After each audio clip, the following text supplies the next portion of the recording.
नमस्कार प्यारे बच्चों।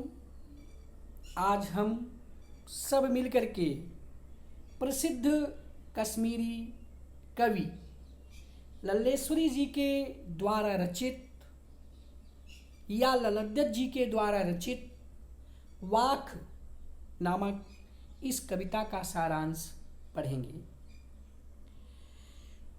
प्यारे बच्चों, वाक शब्द का शाब्दिक अर्थ होता है वाणी, शब्द या कथन, अथवा यह 4 पंक्तियों में बद्ध कश्मीरी शैली की एक गेय रचना है।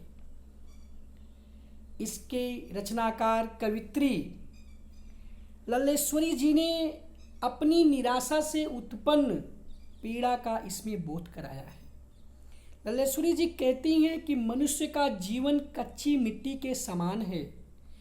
जिस प्रकार कच्चे कसोरे में, कसोरा मतलब पानी पीने के लिए ग्रामीण क्षेत्रों में प्रयोग में लाया जाने वाला मिट्टी का एक बर्तन, जिस तरह से कच्चे सकोरे में पानी नहीं रुक सकता, वैसे ही कवित्री ने जीवन को भी माना है कि बिना ईश्वर के प्रेम की अग्नि में तपे मनुष्य का जीवन व्यर्थ है।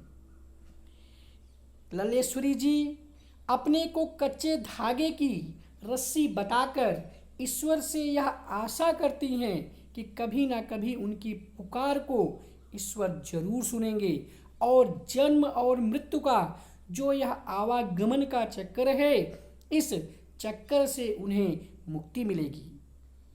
अर्थात एक ना एक दिन जरूर ईश्वर लल्लेश्वरी जी को अपनी शरण में लेंगे। इसलिए उनके मन की यह तीव्र इच्छा है कि वह शीघ्रातिशीघ्र ईश्वर के शरणों में समर्पित हो जाए।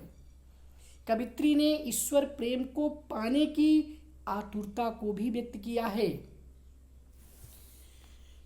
क्योंकि लल्लेश्वरी जी के द्वारा ईश्वर की प्राप्ति का जो मार्ग चुना जाना चाहिए वह उपयुक्त होना चाहिए कि हे ईश्वर भक्ति के साधक, केवल एक समर्पण ही एक ऐसा मार्ग है जिससे उस परम पिता को प्राप्त किया जा सकता है।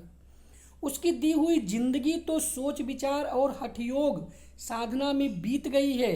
अंततः जब उसे पार करने वाले माझी ने इस संसार सागर से बेड़ा पार लगाया तो मैं उसके प्रति कृतज्ञता भी ज्ञापित नहीं कर पाई।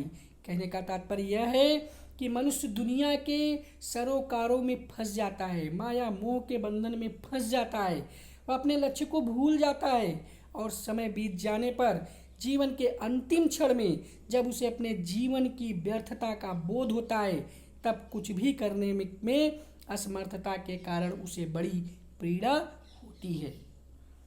लल्लेश्वरी जी ने यह भी बताया है मनुष्यों को कि ईश्वर की पूजा अर्थात उपासना की अवस्था में मनुष्य को अपना सर्वस्व समर्पित कर देना चाहिए।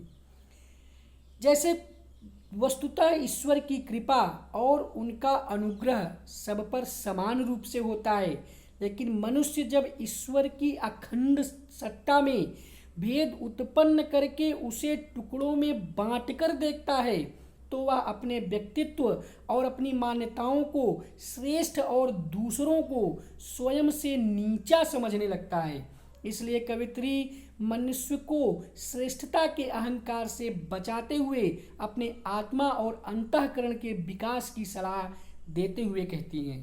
वो कहती हैं कि सबको समान समझकर आडंबरों से ऊपर उठकर अपने में समभाव पैदा करना चाहिए, क्योंकि इससे हृदय विशाल और चित्त शुद्ध होता है, चेतना व्यापक होती है, फलतः आत्मा के दरवाजों पर लगी अज्ञान और अहंकार की जो सांकल है वह ढीली पड़ जाती है और मन मस्तिष्क प्रकाश और ऊर्जा से परिपूर्ण हो जाता है, क्योंकि प्रत्येक स्थान पर ईश्वर का निवास है। वह जो परमात्मा है वह कल्याणकारी है, सदैव अपने भक्तों पर कृपा करने वाला है। इसलिए उसी की बनाई सृष्टि में हिंदू और मुसलमान का कैसा भेद होता है, अर्थात हिंदू और मुसलमान का भेद नहीं होना चाहिए, हिंदू और मुसलमान दोनों उस परमात्मा की संतान हैं। और यह मानो यदि तेरे अंदर ज्ञान है तो तू सबसे पहले खुद को पहचान ले, और जिस दिन तू खुद को समझ लेगा उसी दिन तू उस परमात्मा को भी पहचान लेगा और उससे परिचित बन जाएगा। इस तरह से इन्हीं बातों को लल्लेश्वरी जी ने जो है स्पष्ट रूप से मनुष्यों को समझाने का प्रयास किया है। तो इस तरह से प्यारे बच्चों, आप लोगों ने वाक नामक पाठ जो कि लल्लेश्वरी जी के द्वारा रचित है, इस पाठ का सूक्ष्म रूप से सारांश सुना और समझा। आज के लिए बस इतना ही। धन्यवाद।